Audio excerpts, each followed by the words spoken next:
So, you want to plan a small community event or gathering, and you don't know where to start, and you're a little bit overwhelmed. Trust me, I know the feeling. But I have got some tips, tricks, and tools that will help you plan a successful small community event. So, if you want to know what they are, make sure to subscribe to this channel, like this video, and keep watching. And let's plan a community event together.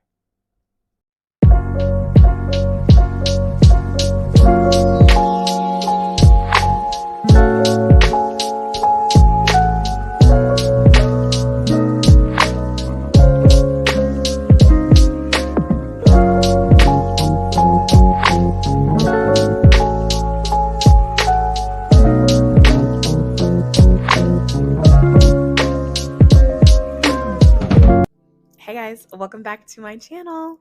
So today we're going to be talking about community events and specifically how to really get started organizing, planning, and executing one. I'm an event curator in LA and I love planning a party. Like, it is my bread and butter. Okay? It's part of the reason I get up in the morning. That was a bit dramatic, but nonetheless, you understand and you can feel my passion. I love planning a party. So I thought it would be fun to kind of give you guys a behind the scenes look on how I organize and get ready for a community event that I'm planning. So I have an event coming up on March 2nd at the Temple grounds, and it's called Temple Art Market. We're going to be showcasing some local artists and small businesses to encourage people in the local community to shop small. Okay? We got to start shopping small. Let's support our local businesses. Let's support our local artists. Let's, keep the money circulating within our communities, right? So I'm getting prepared for that event and I'm really excited about it. But I thought I would, take you guys on the journey and give you guys some tips on what I think is needed to plan a successful community gathering. Okay, so before you start the planning process for your event, ask yourself one crucial question, and that's, what is the intention and purpose of this event? Really sit down and really think about that, because you want to make sure that all of the actions that you are doing in the planning process align with that intention and align with that purpose. So if your only intention is to make money, that's okay. Right? We like making money around here. Okay? This channel is a make money channel. But I would really encourage you to kind of dig a little deeper. I think that community events and gatherings really should be focused on bringing people together and helping people find their tribe within their local community. I mean, that's something that I feel should be at the forefront of every community event. And so when I start my planning process, that's normally what I'm like, that's what I want to do. I want to help connect people. I love helping connect people. And I dug a little deeper on this art market that I'm doing, and I absolutely love art. I love it. I love all ways and forms of expression, and whether it's painting or sculpting or jewelry making or visual art, choreography, I am a fan of art. And I love highlighting artists. And artists are so pivotal in society, especially when we are going through crazy and chaotic changes, right? They express and they reflect the things that are happening within the world. So I'm passionate about art. And when I sit down and I think about my intention for this event, it is to showcase the artists in my local community. It is to encourage people to begin shopping small. And it is to inspire people to start, stepping out of their comfort zones and really start engaging and building authentic and genuine connections with the people in their community too. So before you start planning, ask yourself, what is my intention? Okay, so the next thing is get organized. You need to create a system or find some type of system that is going to help you stay organized throughout the duration of the event, because event planning is chaotic. Okay, it is chaotic. I'm going to be honest with you, not everything is going to go according to plan. And it's really important that you know how to pivot and when pivoting is necessary. So I'm interjecting here because I just said that you need to be able to pivot and that sometimes things aren't always going to go your way. And I've been looking at the weather app pretty much all week just to see how the weather is going to be for the event, because it is an outside event.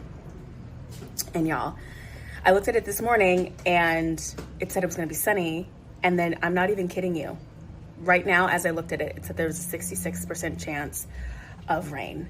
And looking at the app the entire week, it's been going back and forth, back and forth. Some days it's a 35% chance. Some days it's just going to be partly cloudy. Some days it's going to be cloudy, and some days it's going to rain. So I have to kind of like take a moment because it would be easy for me to kind of like stress out about this.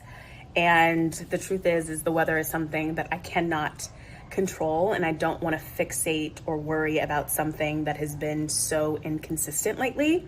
So I'm going to be a little delusional, and I am choosing to believe that the weather is going to be perfect that day. It is not going to be too hot. It's not going to be too cold, and all you'll need is a light jacket. But yeah, I mean, plus I've been seeing 222. I don't know if you guys are into angel numbers, but I am. But I've been seeing 222 a lot lately, and that every time I read about it, it just says that I'm in the right place, I'm spiritually aligned, and that the universe, divine, and God is working in my favor, and I'm choosing to believe that everything is going to be just fine. But I'm not gonna lie. When I saw that 66% chance of rain this morning, I was, not this morning, just like 5 seconds ago, I was, But yeah, I'll check back in, and yay! Being an event planner is fun. So having some sort of organizational foundation can help you stay on track when things get off of track. It can put you right back in line. So for me, I absolutely love Notion. It's one of my favorite organizational platforms, and it really helps me to stay on track when I am planning events. You can create tables and you can create timelines and galleries. There's just so many incredible features with Notion. And for me, it's the creme de la creme. Okay, it is the creme de la creme. So find a system that works for you. Either find a system or create a system that is going to work for you and keep you on track. So if you want more of an in-depth tutorial on how I stay organized during the planning process of my events on Notion, like this video. Like this video and comment. Let me know that you want to see it. If you want to see it, I'm going to give it to you. Okay? So you're going to need a space to have all these people, right? You're going to need a venue. And for me, I absolutely love venue scouting. So much fun. Well, I like the whole planning process, to be honest with you. There's parts of it that I like and there's parts of it that I don't like. But finding the venue is a lot of fun. You get to go to all these places, kind of take a tour, be like, okay. You kind of like look around, right? You're like, can I see this event happening here? So when you are venue scouting, you need to turn on your visualization skills. Okay, they need to be turned on to the max. Every time you are going into a venue space, really look around, get a feel of the space, and kind of visualize if you can see your gathering happening there. And if you can, and you get a good feeling from it, that's your space, baby. That is where you are supposed to have your party. Now, sometimes venue owners will work with you and want to collaborate with you because they just want to be able to use that space and really invite people in. So sometimes they'll like work out a deal with you. Sometimes you'll have to go on Peerspace or other platforms that you can rent spaces for, and you'll have to pay a fee. And if you are paying a fee, then you're going to have to go to your drawing board and figure out ways that you are going to recoup that fee. So are you going to be charging ticket sales, or if you're doing a vendor market like I am, will you be charging a vendor fee? So you got to figure out a way that you're going to make that money. Okay? You got to make that money back. So figure it out. Okay, guys. So I am actually headed to the venue that we are going to host our artist walk. So, and I want to take you guys along with me. I don't know why I'm out of breath. Well, I'm out of breath because I'm trying to rush to get to the bus. That is why. But so I'm hosting this artist walk, and I really want to showcase the local talent in my neighborhood, and I thought an artist walk would be the best way to do that. Now, it's something that I want to do monthly, but we'll see how that goes. We'll see. This is going to be kind of like a test run. But yeah, so I'm going to take you guys with me to go check out the spot and introduce you guys to the owner and my friend River. But I'm sure if you've watched any of my previous videos, you know who River is, because he was the barista for my Cafe Luna event that I hosted, I want to say last year or maybe 2 years ago. I can't remember. But yeah, so I'm going to take you guys along on the journey, and I'll let you guys know when the actual event is and all that jazz. Okay. All right, so this space is so cute.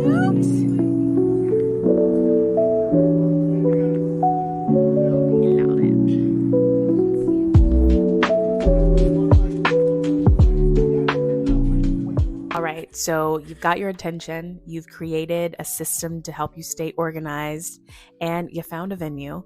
So the next thing you need to do, and this is really geared towards anyone that is planning a event market, like a vendor market like I am, is you need to find some vendors. You got to find some vendors.